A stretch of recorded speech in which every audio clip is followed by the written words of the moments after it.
to this episode of T&G that I'm very excited for with Qigong instructor Francesco Garripoli. So Francesco, for everyone who doesn't already know you, please just introduce yourself and share a bit about your mission and your journey. Oh, Owen, I'm so happy to be here, and I thank you for all you do to turn people on to cool stuff. I mean, why are we here, right? But to inspire people, test people, push people to wake up to their truth. So that's why. That's what my whole thing is about, and it's always been about. Because that's how I live my life. From a young guy who thought he was going to be a doctor, right? I had a medical school scholarship. I had everything all paid for and all that kind of stuff, only to be completely disgruntled by an insane medical system that was torturing these young medical students. And we've seen how they've tortured doctors into a very rigid way of looking at the world without understanding the whole body.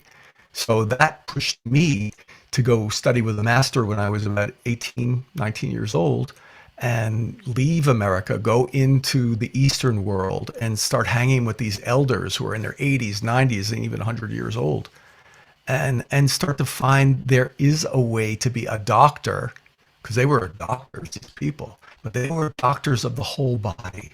They were doctors of the spirit. They were doctors of what it means to be human, not to be a medical experiment, not to be, in a rigid space to say you're some biomolecular, extraction that I'm going to hit with a very rigid set of protocols.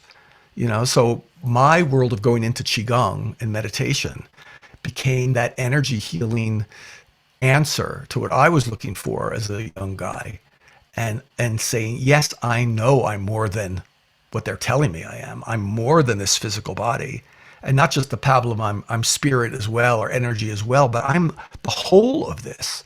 And when I get into that groove, man, the sky's the limit. So that's who I am. So I've been teaching a lot of Qigong. I started with Tai Chi, and I realized that Qigong was a much more amorphous, flexible, empowering way to go, because like some of my old masters, like old Master Duan, who was 94 years old when I met him, he wanted me to show him Tai Chi. So I showed him my Tai Chi, and then he said, "Buhao, buhao." That means it's not good. And I'm going, shit, why is this elder master is taking me under his wing? Why are they asking me to do that if he told me it's not good?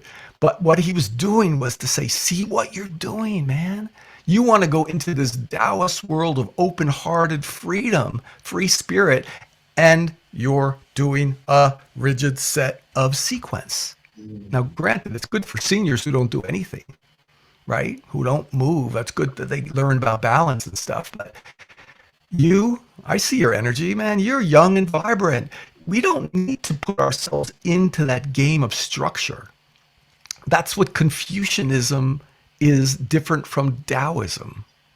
Okay, in the ancient Chinese model, and there's lots of models that play out in history, there is the structured government, big system approach to being alive, and there is the free form, make sure you're staying in nature, trust your inner core, your inner voice way of staying alive. That's where we're at now, don't you think, Owen? We're at that point in history now more than ever with this era we've been in. That's who I am. Thank you so much for sharing that. A little bit of a backstory of how Francesco and I connected was years ago when I just started learning about Qigong, when I just had my first Chinese medicine teacher, just had my first Qigong teacher, one of my best friends, and he's on one of these episodes, so if you haven't already checked it out, go check out the Alton Sandys episode. Right on, Alton. He gave me your DVD, the Uji Qigong DVD, and I was so stoked. I was, oh yes, I got I can study this over and over again and practice this. And Francesco is leading, I think it was at Lake Tahoe where you were recording. Oh yeah. Yeah. It was some sacred, beautiful lake, and so I had been practicing with that DVD, and then last year, just before the year ended, I was like, you know what, I'm just gonna reach out to him. I found him on Facebook. I'm like, you want to be on my show, Team Chi? And here he is. So I'm so honored and thankful to have a Qigong master, a Qigong Jedi here, and yeah, I would love to know a bit about your journey to China. Yeah, well, speaking of tea, you know, you're in the world where people understand tea on a whole different level than what the English did when they stole the tea from China and brought it to India, right? Um, Tea is about slowing down. It's about being hydrated. It's about being connected with the leaves of nature. Tea is a big deal. You know, the cha dao, as we call in China, the ceremony of tea wasn't just about drinking your cup of tea in that moment. And I knew that in my heart. That was the kind of person I've always been. But the world around me in this Western world, so far from that, right? So everybody's on schedule doing it. You run into Starbucks, you shoot your coffee or your tea, and you move on.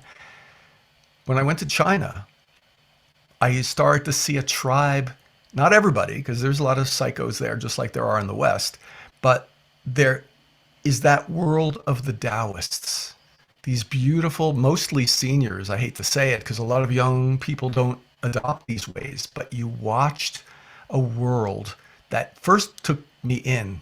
I mean, that was the greatest part. These people took this Italian guy in who didn't look like them. I didn't even speak Mandarin at the time. And they took me under their wing and we drank tea together. And then we got to know each other. And you get to know each other there not by talking about the details, but by being, just by being who you are. So much time with these elder masters I spent, this was in the early 90s, was just eating a meal with them, walking in the forest with them, no words. And they were reading you and you felt like you were naked, right? You felt like you were being seen through every layer of who you were. So you were asked to come to your truth, not ask a lot of questions, not be a Western idiot, not be an intellectual minded driven person, but be an intuitive mind, heart centered person. And in that quiet space, I watched those elder masters start to come out and share with me. And most of these were like one-on-one. These are not like what we're used to with a class. You know, in China, you didn't go and stand there with 50 people and stand in the middle of the class somewhere and be taught. These men and women, I had several elder women teachers who were amazing. Like you saw from the documentary I did years ago, Lo Yoming. She was like 105 years old. And she lied about her age. She tried to convince me she was only in her 90s, as if that would make me think better of her that she was a younger woman, right? This is how they're so far advanced in who they are, they can't even carry an identity anymore, but they carried the power of their truth and their energy. And their healing abilities were just so heart-centered. And that's what appealed to me, that you could have these one-on-ones with these teachers and just hang with them. Sometimes I'd have to just show up at their clinic or show up at their shack someplace. You never asked how they were. You never said what you wanted. You simply hung with them. You showed up. And they would be almost like they expected you. And that was another cool feeling. It's like, I'm showing up at this place at a random time, and they almost said, I've been expecting you. Come on in. Let's have tea. Yes. And then you go, keep releasing all your thoughts about reality because it's not what you think it is. And then that was the gift. And so one master I would hang with, and then she would turn me on to somebody, said, you might be interested in meeting this person. Or I'd hang for a couple of months with another teacher learning acupuncture and Tui Na or Amo massage. And then I would hear about somebody, and I asked that master, I said, Lao Sha, I want to go to this place. Sure, go. And then I would put my backpack on and I'd head out to someplace. Oh, and I many times had no idea where I was going other than it was somewhere in this region, you know? And you would go and ask people, it would take weeks sometimes. And then you find yourself that some taxi driver in a beat up old Russian car would drive you up to this edge of this road, that the road ended and says, "Ni shu chu dar, you need to go there." Right? And now you're out of the car with your backpack and you just walking through fields because there's a temple up there. I mean, I had some really cool experiences like that. And you show up, and what do these elders do there? Ni hao, come in, come out, have tea. No, who are you? What are you here for? How long are you going to stay? None of those things. It was just come on in, and you hang and have tea, have a little bit of food if it was time for a meal. Next thing you know, you're doing practice with them, you know, and you're with these incredible people, realizing that's their life. And they let you into their life without an intellectual thought, purely heart. That's how you learn. That's how you learn what it means to be human. Because you realize how we've been so conditioned into a completely other way of thinking, right? You know, I mean, even like we had to do for this show here, we had to have the time, I had to get my phone, you know, I had to pick, and I see the light coming through, pardon me, but we're having spirit pouring through right now. This low light of post-solstice sunshine is coming through. It'll move past eventually, but it's cool. I'll try to move back a little more. Even like we had to do today, you know, we had structure, we had to plan, we have Zoom, we have these technologies, and that's great. It allows us to have these moments. But imagine a world that was disengaged from that survival drive, that intellectual drive. What's left? You know, I'm coming out with a new book. My third book's coming out this year. I'm really excited. I found a fantastic publisher out of San Francisco. It's going to be really cool. And part of it, a whole chapter is devoted to the survival mind, the intellectual mind, and the intuitive mind. And you think, how does that relate to Qigong? Well, it's key, because if you don't do your practice, whether it's meditation or Qigong, when I say Qigong, I include meditation, because there's the component of Qigong called Neigong, right? You're familiar with that? Neigong is the meditative, inner, don't move your body part of Qigong. Very important. Many people don't know that. Many people think Qigong is just flailing around and they do a few movements and they feel like they've done Qigong. You haven't experienced Qigong until you've done it without movement, until you've done your inner journey. And when you can feel on the inner journey that you have done as much moving as you have with your arms and legs, then you've begun your Qigong practice, as far as I'm concerned. So understanding the Neigong part, the meditative part, means you have to understand survival mind, intellectual mind, and intuitive mind. Because what do the Zen Buddhists tell you? And I've hung out a lot with monks. I've been very fortunate to have a good portion of my adult life hanging out with monks. And there's a problem a lot with the Zen mind. My first teacher was the Zen master, 81-year-old Zen master. We say quiet the mind, Owen. Okay? And that sounds great. Yes, I'm going to quiet my mind. Well, what mind are you quieting? First of all, everything is mind, right? Everything. I mean, this whole fabric of physical world is mind. It's energetic consciousness incarnate. So you're going to quiet your mind? You're going to quiet the wall? What are you going to quiet? Okay, your intellect. Okay, that sounds good. But what about the survival mind? If you haven't understood and dissected what mind is, pardon my French, you're screwed. And you wonder why so many people are so confused. So they go into mindfulness meditation and they try to quiet their mind without even knowing what mind they're dealing with. It's like saying I'm going to go to the doctor to get healed, and the doctor says, "Well, tell me what's going on." I don't know what's going on. Just heal me. And they say, but she says, but what's your symptoms? I don't know. Just heal me. I don't know. And she goes, okay, well, where's your pain? Uh, I really don't know, but can you just heal me? What is she going to tell you? Hit the road. You're not ready yet for healing until you have that interoception. That's the great word for feeling from the inside, listening from the inside out. Until you can understand mind, you'll never be able to meditate. So you've got to at least, like for me, it's super simple. I'm a very old fashioned person, being Italian and being the oldest of 9 kids, Owen. My job from the youngest of age was to get 8 of those little munchkins into the dinner table or into the car to go to church or into, you know what I mean? So I'm used to organizing people and things. It's just big brother mentality. Same with the mind. You've got to understand what you have and then organize it in a way. Now, this isn't overthinking. This is not meant to be complicated. It's actually pretty fun because once you realize mind is not one thing. Yes, there's infinite consciousness, infinite mind, of course. But when it comes down to our vibratory quantum field that's called a human body, what is contained in this consciousness is 3 very distinct aspects of mind, just like the old-fashioned radios. Remember, you turned the dial and you went from this frequency bandwidth to this frequency bandwidth to this frequency bandwidth. Okay.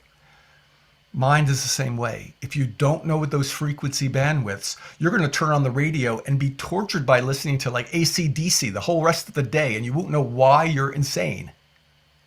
Right?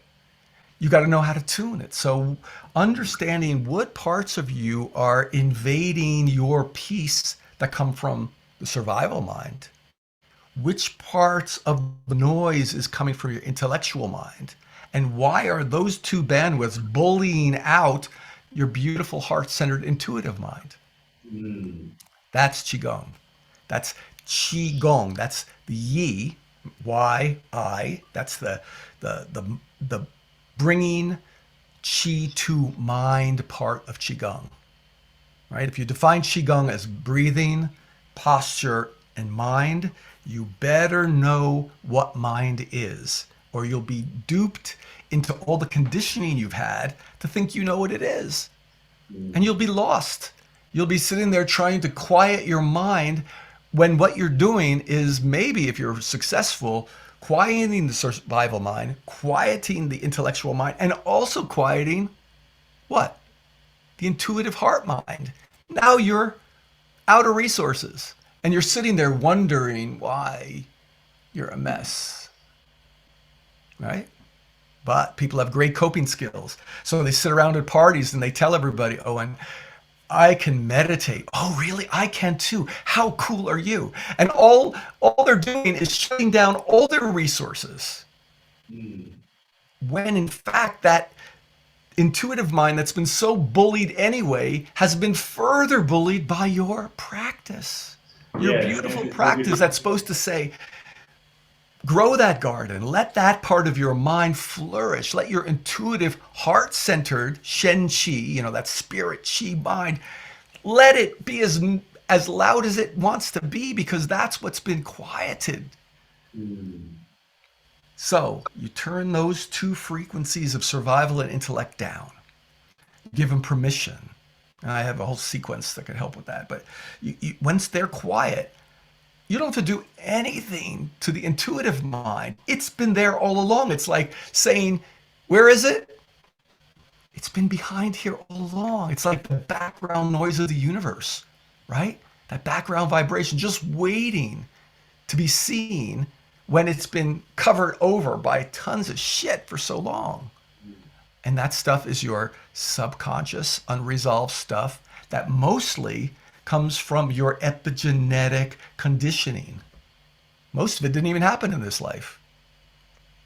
That's Qigong. If you can't see Qigong in that context, please turn off the video now, Go watch somebody doing some moves and think that you're doing something great for yourself, and you'll be building your core, maybe you'll be building your balance, you'll maybe quiet yourself from your normal insanity, but you're not doing energy practice.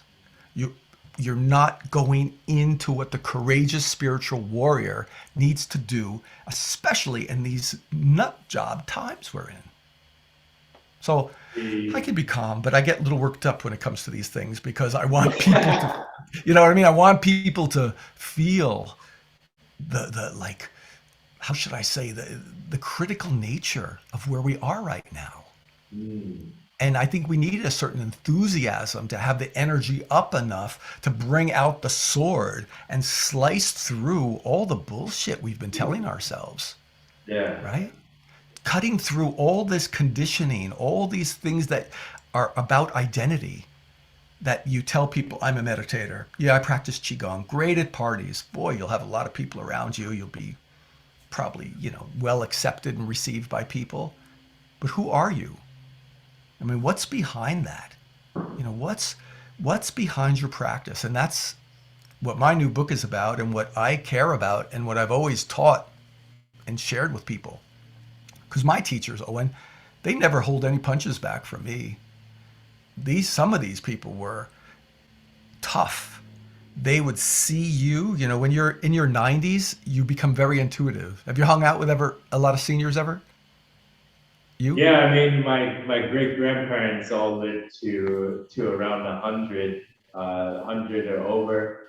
I got the good genes, but yeah, I mean, the power of that intuitive mind and knowing the compartments of the mind is such a point that is so important for everyone listening to really integrate, because as a psychic professionally, I practice qigong. I don't list qigong masters because I don't think it's possible to be a master unless someone else tells you you're a master. So that's the tradition. But yeah, the intuitive heart is that's whenever I go into purpose, what is my purpose? It's just love. It's just aloha. I spend loads of time in Hawaii learning about aloha, feeling that aloha, Shen Qi, and it's just a world that I wish more and more people. And I'm in the process of bringing more people into that heart space, because those beautiful stories that you shared about China, where it's just this making my I have a very small percent Eastern Asian, Chinese, and Mongolian ancestry. It's like, yes, yes. When you just show up and someone's like, yes, I was waiting for you to come in. That power of the intuitive heart knows always what's coming. No, might not conceptualize it like visually or third eye, but this brain right here, this mind right here, and the emotional mind and the body mind is exactly what you were talking about. So potent, and as a psychic, a very high level psychic, I know that it's not me, it's the heart. It's the universal heart that knows. And when more and more people attune to this, you'll see everybody start living in heavenly life. Everybody starts cleansing their karma. All of a sudden, they have these fantastic things happening to them all the time. And when you integrate that intuitive mind into your meditation practice, into your Qigong practice, you're not just going, okay, I'm using my brain as the mind, which most Western people think that's their only brain, that's their only mind, and their whole consciousness is up here. But as you know, with Qigong, the brain uses energy. The rest of the body can create energy and can nourish itself with energy, but the brain's like a big effing sponge. And they were trying to squeeze that cloud, squeeze that sponge, and get the chi down here, like turn that radio frequency so we're here and now, rather than up. Most people spend time in that survival mind. And one thing, before I switch over back to your wisdom, is that something that I'm still learning, and everybody is learning in their practice of life, not just meditation or qigong, is to stop the people pleasing. But the people pleasing is that survival mind. So our ancient genetics, as you were talking about, if you pissed somebody off, all right, you're out of the tribe, you're out of the kingdom, you're out of the village, you're exiled. And then it's really hard to live in nature alone. But in today's world, it's like you can go to the supermarket and take out this little IOU note or plastic card and you have food and sustenance. You didn't have to farm that, you didn't have to hunt that. So you can piss people off if you're going to be authentic from the heart. You will make people hate you and love you. And that's the duality. That's the Tai Chi, the great balance is like you have to be okay with being hated to be fully loved. So that's my piece about the intuitive part. I'm so ready to travel to China, feeling the Wudang Mountains calling me, but I'm going to the sacred Native American mountains first in Colorado, and I'm sure I'll come back to Asheville. I mean, I lived on that mountain in a tent for a while. It's a super sacred place, living in the Blue Ridge Mountain.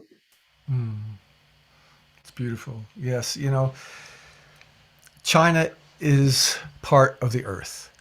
The earth, as we said in Hawaii, I lived most of my adult life in Hawaii, as you know. So over 20 years, I lived in Hawaii between Little Oahu and the rest of it on Kauai. So we knew the Aina. The Aina is not just earth physical, but earth consciousness. So Aina is physical and spirit earth energy. It's your teacher, the teacher you walk on, you sit on, you sleep on. So the Hawaiians know that deeply. They wait for the makahili, for the Pleiades to come up enough to see it at night and start to understand that's the time we find our inner peace. We're in that period right now at this time of year. So we're in the time where we're in between the warrior time. Sadly, that's what it was about. But it was also the time of inner cultivation, stop the outer fighting, and go in and heal the inner wounds. So this is a powerful time. And I love the Hawaiian culture. I loved its model. I'm still very connected, even though I'm here in Asheville on this mountaintop, Fuji Mountain. I was just writing to somebody last night on Kauai and telling her how I so feel the connection of the Aina through the earth this way. And we all have to remember that. And I'm saying this because you talk about sacred spaces and Wudang Mountains in China. Well, we are all connected to that. And if you're clever, and if you're patient and heart centered, wherever you are, you can tap into that vortex. People think, oh, I've got to go to this vortex or that vortex. Oh, please. If you traveled around as much as me, and I've been all over the planet, everywhere you stand is a vortex. Yes, there are places with a higher vibe, a higher potential, we'll call it. But that potential really is, when we talk about infinite potential, that's not just an intellectual game. This means that potential exists everywhere. But what's the difference? Who you are, who you bring to it. So yeah, there are certain people types, we'll say, that have to go to Sedona. They have to go to a sacred place because their vibe is so low, not a judgment, an observation, that they have to go to a place with a vibe that's so high to even experience a little bit of this. So what's the difference in that equation? You bringing your vibe up, and all of a sudden you're in, the Bowery of New York and feeling like you're connected to the infinite consciousness.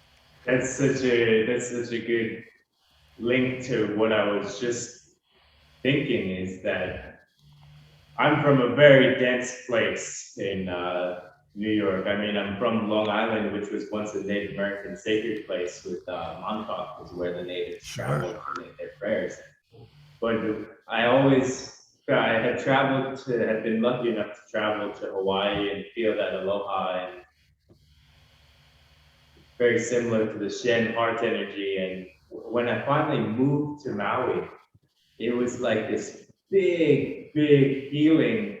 And the realization of what you just said is like, this is a super high vibration place, but every single place on earth is like that. It's just so high vibe because of the energy in people's hearts. Like, I mean, my Kumu, my Hawaiian Lomi Lomi, Hawaiian healing teacher, her heart is so powerful. Her heart is so full of aloha, so full of that Shen Qi, that love consciousness, that divine mind from the heart, that she would do chanting, and I would be bawling, crying, heart pain, literal heart pain releasing and transforming.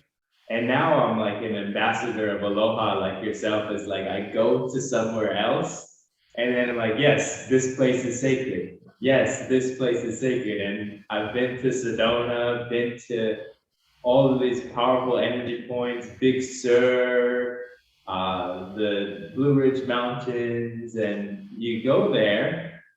And if you love the place, if you put that Shen Qi, you put that energy into it, it just becomes this sacred place. And we could do that with our backyard. We could do that with our house. We could do that with a little piece of property to a big piece of property. And I have a piece of wisdom that came to me in meditation one time. Was a fool can turn even a mansion into a prison for himself, but a master can turn even the tiniest of gardens, even the tiniest of homes, any building, any space, into a sacred sanctuary, sacred spiritual space.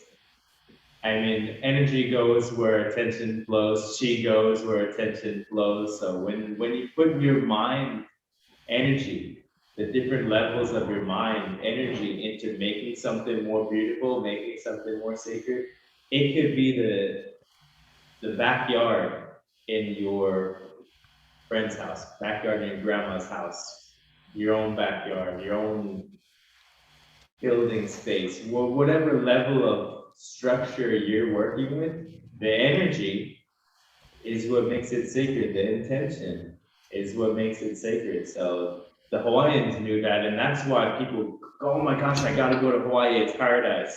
But it's no different than like physically, it's very similar to other tropical places. But Hawaii is at that elevated state because of that Shen Qi, because of that aloha. People go and they go, like the healing that people have. Sometimes people have like that really dense human suit and they're really out of shape and they got all sorts of much harder karma, much more deep end karma than we have to deal with.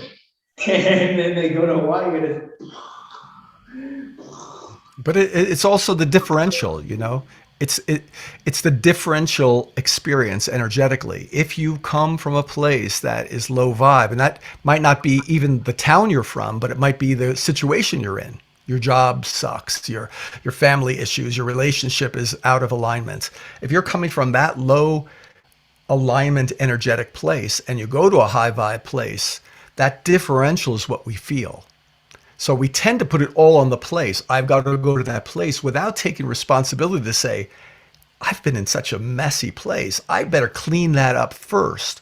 When you do your work and bring that vibe up into harmony, all of a sudden the need to go to sacred places isn't the same. You can now go there and not just feel like you're taking that energy, but now you can merge with that energy.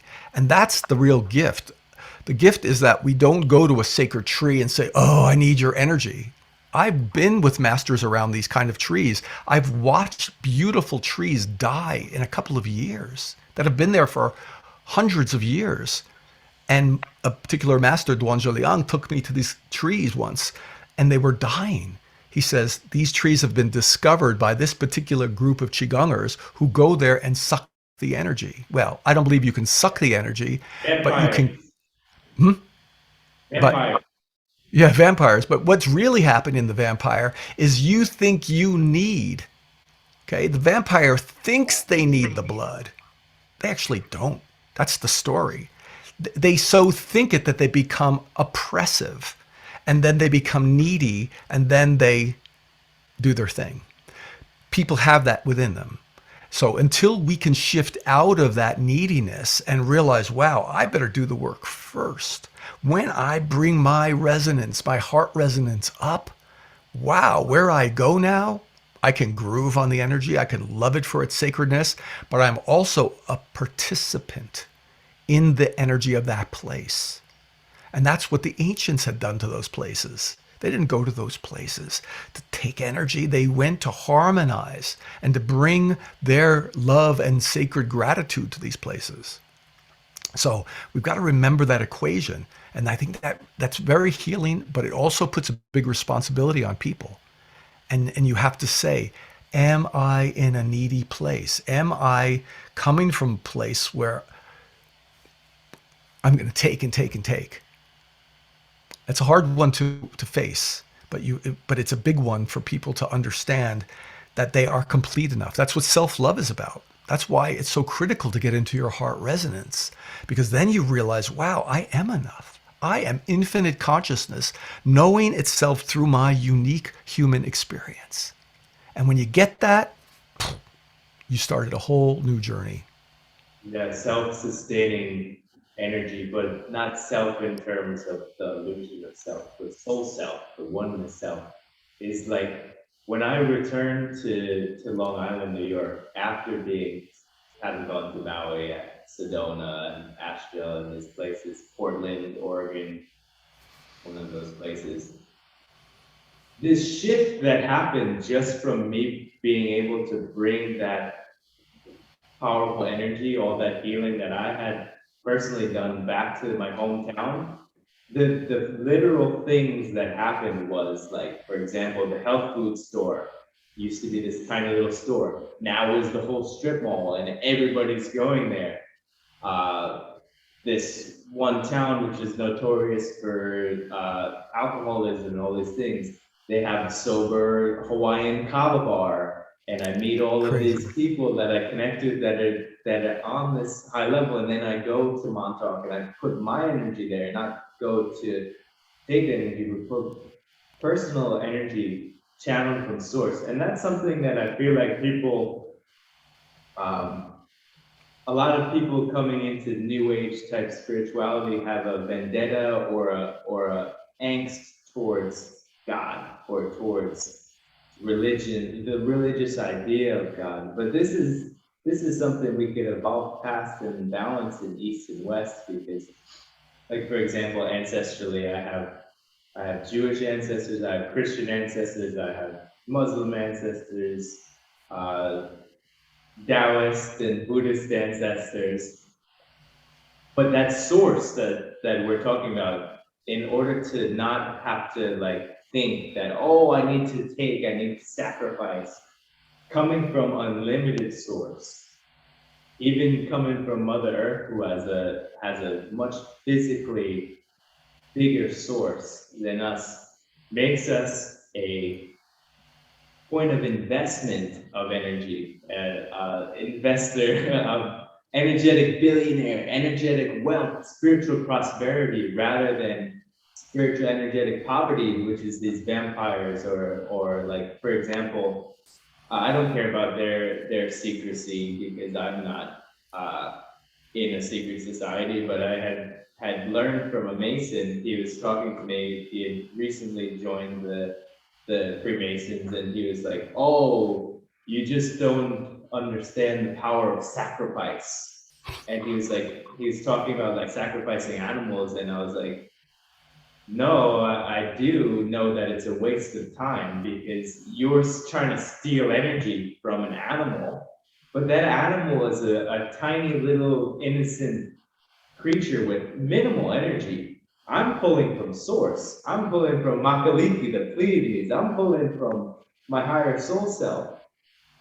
And Reiki masters, true Reiki masters and Qigong masters do this. They're pulling from an infinite source so they can invest in people, be an energetic philanthropist, rather than these punk vampires who's like, oh, we must receive the blood of Christ or the blood of this animal, or like all this messed up stuff that's being revealed in Hollywood and these dark underbellies, is that we can expand out of that and come into not a medieval, old school, ancient Neanderthal caveman way of spirituality, but a more futuristic type Jedi spirituality, where you're tuning into the universal force, the Qi. And this is ancient, long time ago, and will carry into the future forever. This unlimited source, not a finite source of the illusion of ego, or the animal this, or the this guru that. Is no, you come to your own sacred space. And Yogananda, which is a great bhakti yogi, autobiography of the yogi everybody somewhat knows about Yogananda, said you go into the heart, you have a portable paradise where you go, portable sanctuary, portable healing space. And that's, I'm an ambassador of Aloha. It's just, whenever I can bring it back to the heart, it's like, love is the answer. Love is the answer.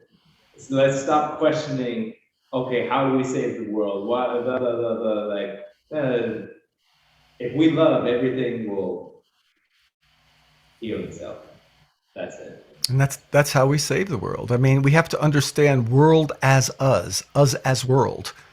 You know, I always say that one of the highest spiritual processes you have, one of the highest spiritual states, is to be selfish.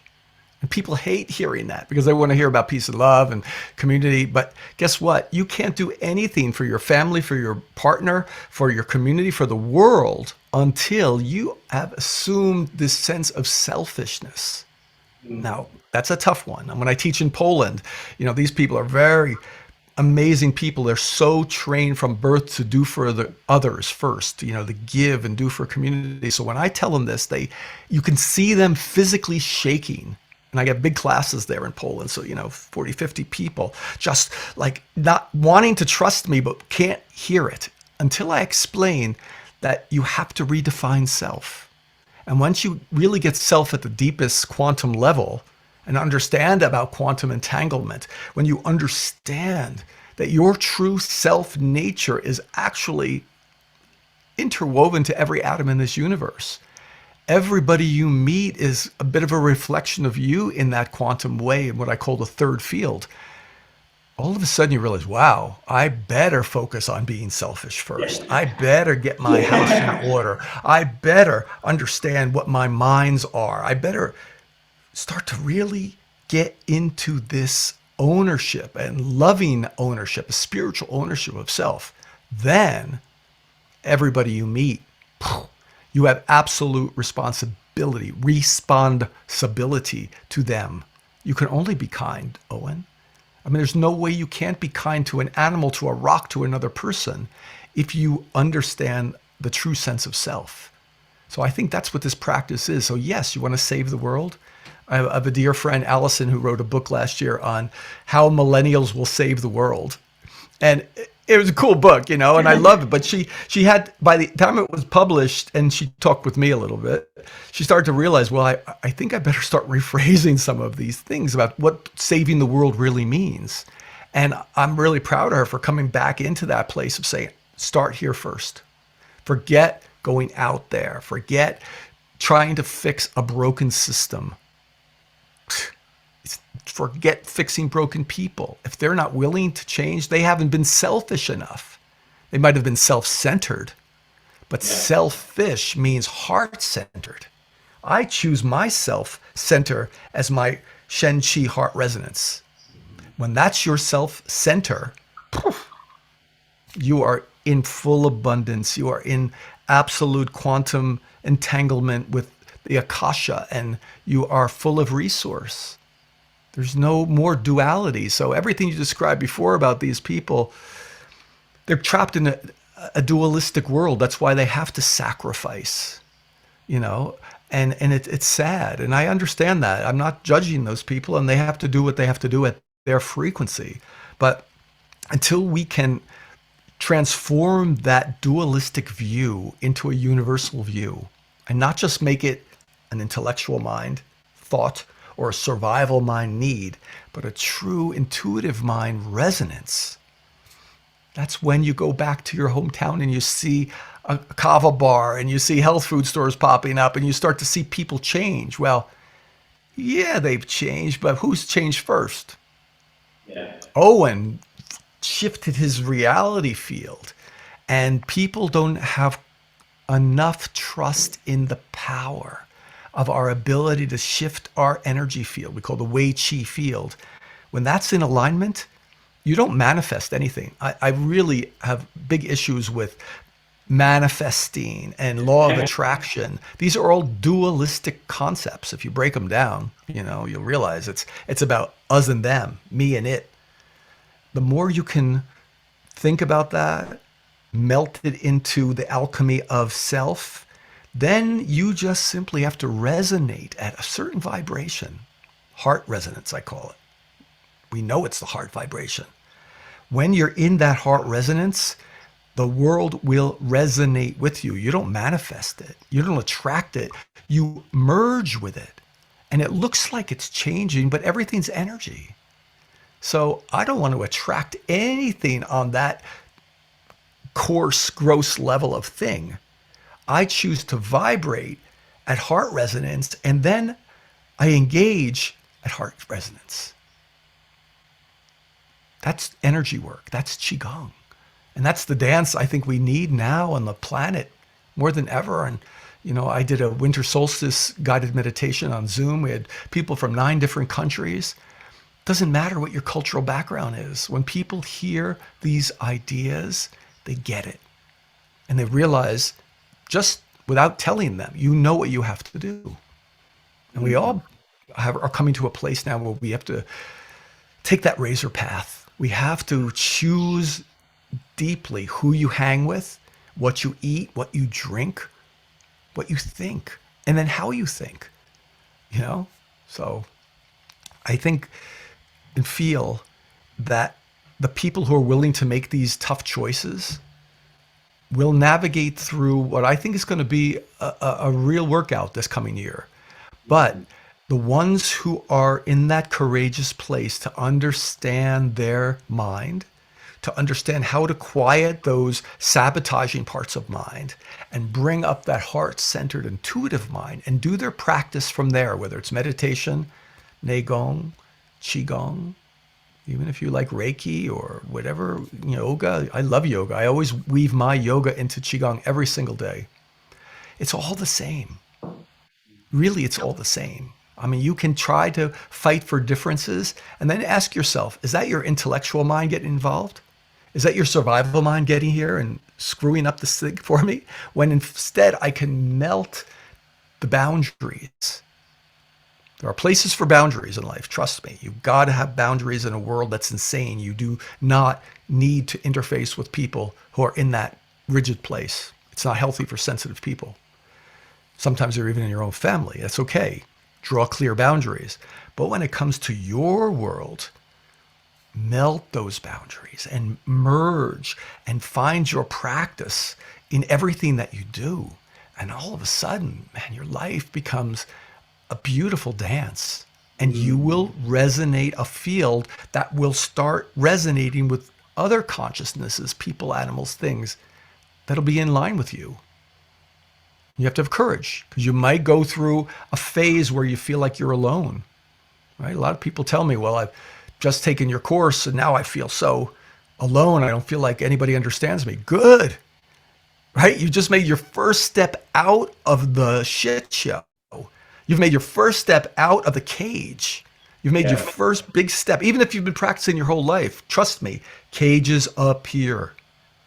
Limitations and conditionings, right? And the higher dimensional beings come in when you go into that alone, that all one space, that alone space. You go, and that all one space is inclusive of what your friend said about the millennials saving the world. And if anyone, I want to make this point, if anyone is still watching at this point and saying, why is this important? I'm going to put it really clearly why Qigong and everything involved with this Qigong practice, everything involved with what we're saying, why it's important is because we have right now a generation of youth that has the opportunity, I'm not going to say is, because there is great pockets of newer schools and forest schools and nature schools and stuff like that. But this generation of kids is going to be wearing virtual reality sets. They're going to be deeply in this technological Aquarian matrix. And the millennials, we have this in-between space, right? So my generation is Critical space. It's a critical space. we have this sort of like torch passing responsibility, like in the Olympics, the importance of the sacredness of passing the torch. Of in the 90s, we had Nintendo 64 and Game Boy and GameCube and all of these virtual realities, but they weren't good enough quality or graphics to not want to play outside. So for example, my friends and my family, we would go play on Star Wars on the Nintendo or Pokemon, and then we would go outside and imagine it and use the divine mind to weave that. So when people get into the negativity, the duality of like, oh, millennials just are lazy. Well, I mean, if you could make money tapping away on the computer and help save the planet, then why are you gonna go be a construction worker for some unneeded skyscraper? And the same thing the opposite way. Some people are like, oh, the baby boomers, all the boomers, or this, that, and other thing.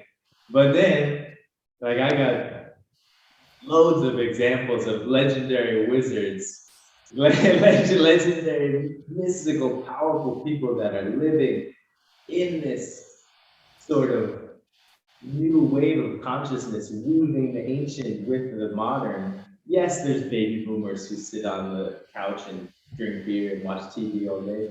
But then there's people like my friend Bruce Douglas, there's people like Alton Sanders who are just absolute legends in weaving this ancient culture into this modern world. And we need that because we need people to understand that your consciousness is sacred. You're gonna live on. When you feel that heart energy, you go, oh yeah, I'm immortal. I found the key. But people are doing these weird Neuralink things and trying to transfer their consciousness into computers and all of these weird things that we're going to be battling. We have to come back to the ancient wisdom. We have to come back to the ancient wisdom in a way that integrates it. So we're still using Zoom. We're not just alone on a mountain. I am kind of alone on a mountain, but I'm using Zoom also. So I'm merging. Perfect example of merging generations, merging cultures, merging centuries of wisdom in through the technological Aquarian matrix, so that we don't have lost children who become lost adults who, like, just to put it really clearly how desperate it is, if somebody's wearing a virtual reality mask, they have an intravenous nutrition things, they have the catheter to piss in, they handle their excretion, and they're living in a metaverse, a virtual reality, their physical body, their spirit will really, really decay. And I'm talking about disgusting. And then the outside world, because they have the blinders on, they don't care about nature anymore. So we're fighting in the consciousness first, because if we don't love nature, then somebody's more likely to go, oh, I don't love nature, I'm gonna go into the matrix, into the virtual reality, and then that's gonna be the major issue. So that's the reason why we need ancient practices. We need to rekindle them, refine them, and practice them, because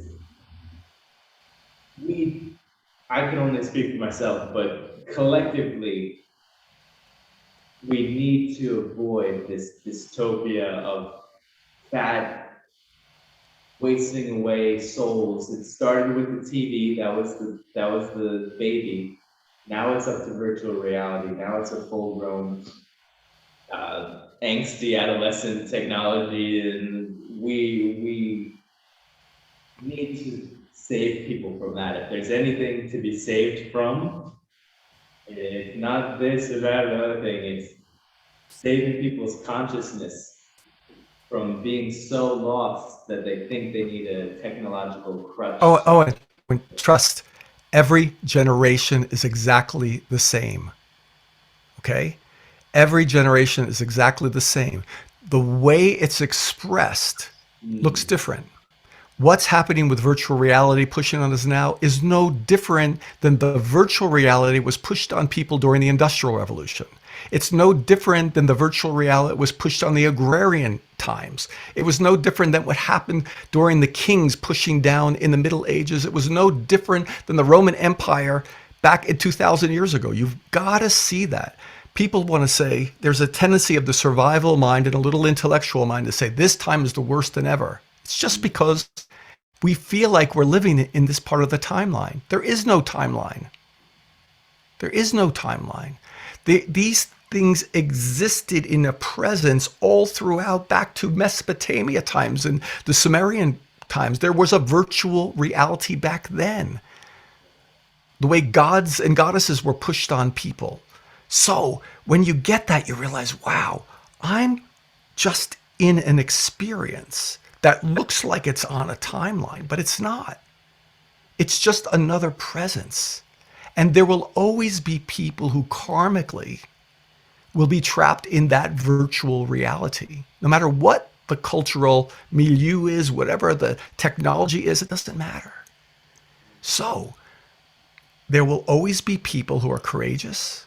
There'll always be people who make a choice in every generation. It's never been better or worse. In ancient times, they had their own nightmare. When the Taoists came out, that was the Warring States time. You were a farmer and didn't know if you were going to be able to harvest your crop or if the incoming warlord was going to take it from you. That was their virtual reality. It was not the reality they cultivated. It was impressed upon them to make them think that was the reality. Just didn't have a headset. So every single culture, every single point of the illusory timeline is the same.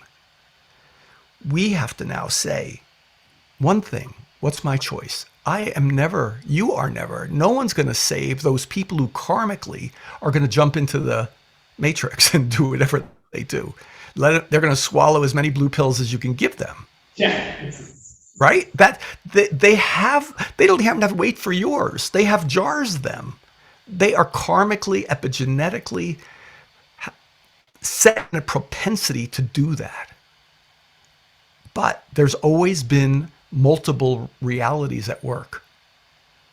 And I don't believe in one reality taking over everybody, because even those farmers who were dealing with the warlords in ancient, times in China during the Warring States period, that was only one chunk of the globe. There were a lot of people in the South living in paradise. There was no wars going on down in the South. So you will never have a global, even though the fear is there for this massive globalism that's going to ruin anybody's, life. It won't happen. It's not the nature of this dimension. This dimension is meant to have conflicting worlds. Why? Because it's a choiceful dimension. And this is only one dimension. This is just one of infinite dimensions. We happen to be thinking that this is the only one because we're in it, right? We're not, man. This is just what we are juicing in this moment. And it's only one. And this dimension is designed to be a conflicting one. That's okay. It's not meant to be a paradise for everybody. I studied utopian societies. I went back to university, by the way, after my medical stuff, just to learn about things I couldn't understand, like how did large systems evolve? I studied political science for a couple of years while I was having my music ventures of playing in a band in Washington, D.C. and studying under Barbara Marx Hubbard. So I've had kind of multiple worlds, but I wanted to understand, what does it mean to try to create a perfect society? None of them worked. They will never work. But what is possible is that utopia within each of us, right? And if you get enough of us who do that, we don't have to worry. This world will never be consumed. It's impossible. It's not the design of duality. The duality nature of Mother Earth's vibration, this particular dimensional expression, will always have those feelings, those sides look like sides.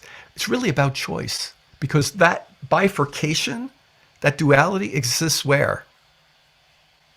That's the only place it exists. And once you get your alignment, you'll find an amazing life within this one. And who really cares what the other ones are doing? You can't change them anyway. And if you get caught in that, you're in trouble. Trust me. I work with Ralph Nader. Do you remember that name, Ralph Nader? Ralph Nader was Yes. he was a cool guy. He was a rebel. He fought the corporations. So when I was a teenager, I was out there with Ralph Nader. We were fighting the corporations, fighting big government. I was going door to door with pamphlets. This was before the internet. We were helping to educate people. We were making big wins. Yet, look what's happened now. Even with all those great warriors on the road fighting to educate people, I came to realize, and so did Ralph Nader, who's now, I think, almost 90, there will always be a chunk of people karmically attached and conditioned to wanting a collective way of being, which means they want somebody else to fix them. They're willing to give up everything for the hive mentality. We are individual Ronin. You remember what Ronin are in Japan? There was the samurai, right? These are Buddhist monks who took to the sword. They lived in the forest mostly. Musashi was my favorite one. If you haven't read Musashi, it's one of the Oh great yeah. reads, right? So Musashi, he was this warrior, recluse, trippy person, but he's a metaphor too. He was a real person back in the end of the 16th century. But what happened was the shogun in Kyoto, right, in the big capital, took over and basically controlled the country. So now, a lot of these Buddhist monks who took to the sword became mercenaries and went with the shogun because that's where the money was. That was where the safety was. But a lot of them, like Musashi, said, "No way. What about your practice? What about your spiritual practice? You can't go suck up to that. That's the bifurcation." And they chose to live in the forest and protect villages just because it was the right thing to do. And as you know from the story of Musashi, he was challenged 65 times, I think, in duels by the shogun's best warriors. And he won every single one Yes. because he came from a place of not force, but of, we call in Chinese, Mandarin, wu wei, effortless trust of who you are. And he was never killed. His villages were never taken over. That shows you can have multiple realities and you can live your beautiful, peaceful life. You just have to check in at the door how you are engaging consciously or subconsciously with the nightmare of those other people who have chosen a different path. Yeah, it's really interesting. I get chills as I was about to say this, that I got the Musashi's book at the same time that I purchased 11 Rings, Phil Jackson's book. And anyone who's familiar with my work or who has experienced my work is I facilitate past life progression, not regression, progression that was taught to me by my psychic sensei. And it was revealed to me that Phil Jackson and Musashi were the same soul. And I was reading both of these books as you're talking about these different timeline loops. That's kind of like the same thing happening again, like in this sort of way that's not good or bad. It's just happening again, karmic wheel.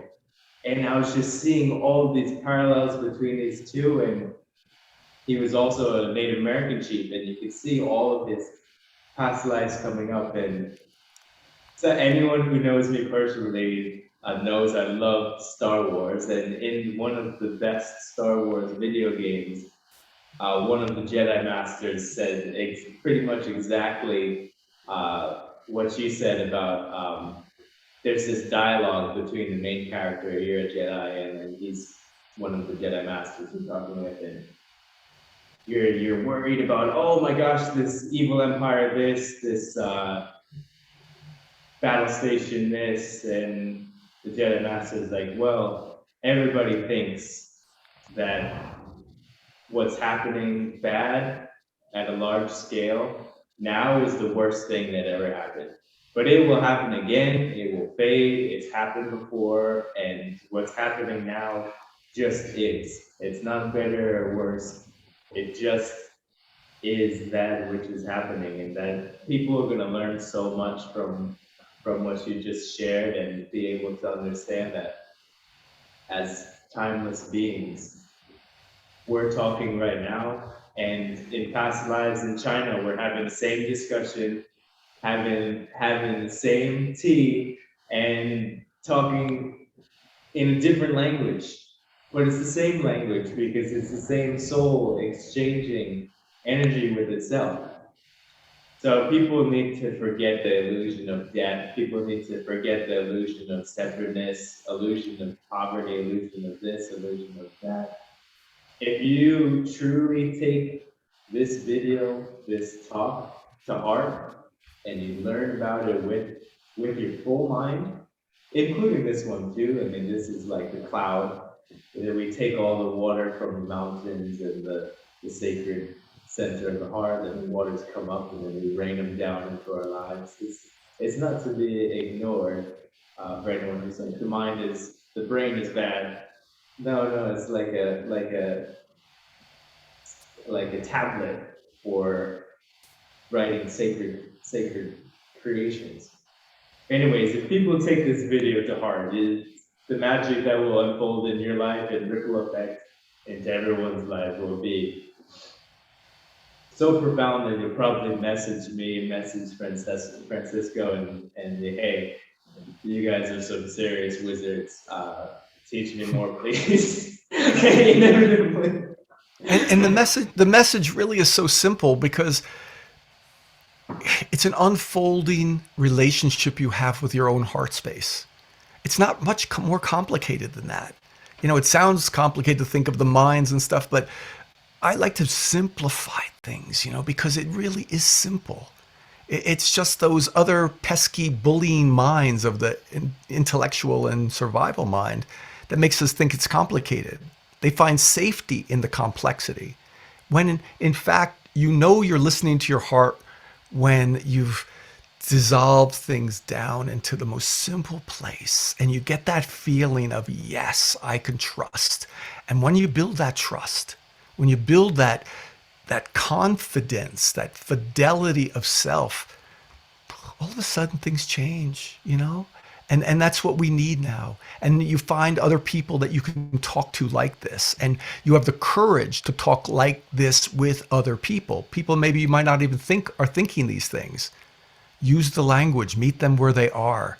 This is how we build our community and we remember how connected we are. And, you know, there's a idea like our connection here, we call it, you know, karma or destiny.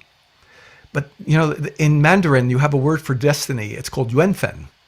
Very cool word.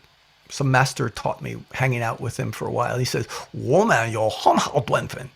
We have, 我们有, we have 很好, very good, 缘分. 是什么缘分? I ask him, what is缘分? He goes, well, you in the West, of course, he's saying this in Mandarin, and I had to really go slow because my Mandarin isn't great, but I do understand it.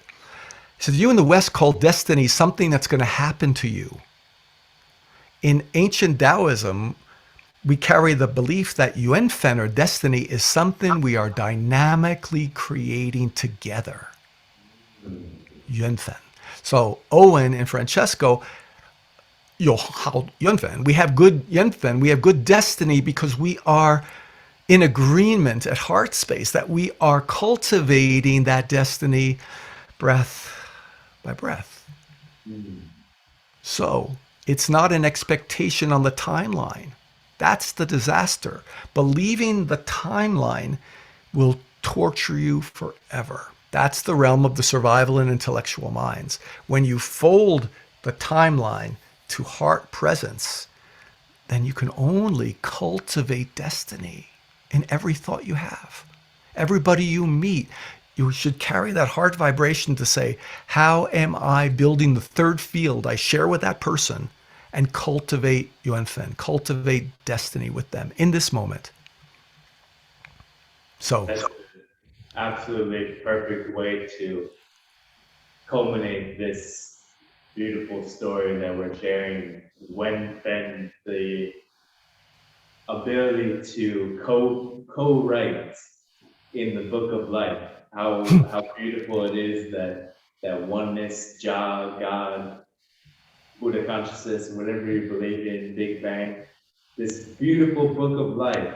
We have a pen, and we have a say in what is written or what is not written, and Absolutely. co-writing this chapter together. And my final note for everyone is, you have a say in this book of life. If you don't like the story, you don't like where the chapter is going, edit. Get the pen, get the magic wand, and say, okay, maybe you're not liking this location. Let's switch up location. Maybe you're not liking this square. Let's switch location. And taking hold of that pen is something these two legendary Jedi are talking about. Our life path. You could have been a doctor. I could have been a lawyer. We were both going towards that path, and we go, hey, whoa. I don't like where maybe we handed our pen to our parents or to this. And we're like, hold up, give me that pen back. I'm going to be a Jedi. I'm going to be a Qigong Reiki practitioner. I'm going to be a wizard. I'm not following that BS. Throw your soul down the mainstream, which is polluted. This is our book of life. We write together. When Ben, so much gratitude for you, Francesco. Thank you so much for being here. This is, I mean, I love all the Qi episodes, but I'm very tempted to say this is my favorite one, but I don't want to offend any of my friends. Well, remember, in heart space, if you can love the best what you're doing right now as the very best thing you've ever done, that's presence, man. So love it. Love everything you do as the absolutely most best experience you ever had. This one. And may the next one be the best. Not in a judgmental way. That's the timeline, right? That's the survival intellectual mind. Fold it, be present. And what you've done is made everything you've done the best because it's all melted in the alchemy of this moment. So keep writing with your pen. Make that pen attached to your heart at all times. And thank you, Owen, for being who you are, and Alton for helping bring our Yuan together. And beautiful blessings to everybody who is watching this. And we're all in this, on this, with this together. Beautiful, perfect, wonderful. Wishing you all the best authorship authority in your book of life.